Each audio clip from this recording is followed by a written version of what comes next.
trong các ngày lai mà trong các ngày nào dù vẫn lâu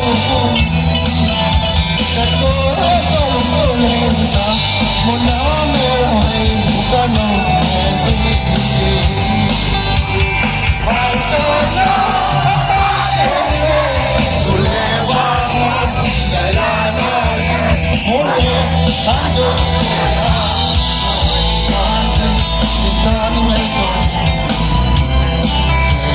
Hãy subscribe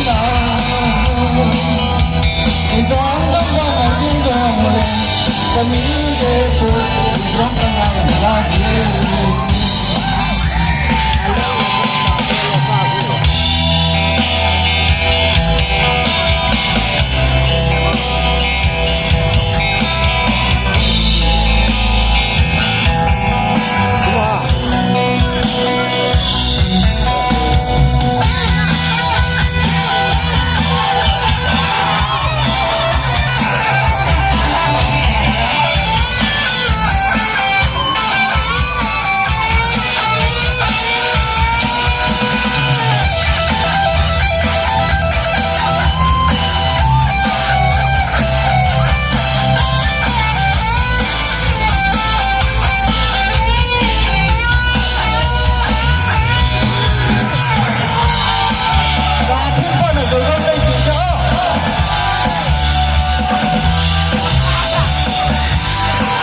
hấp dẫn.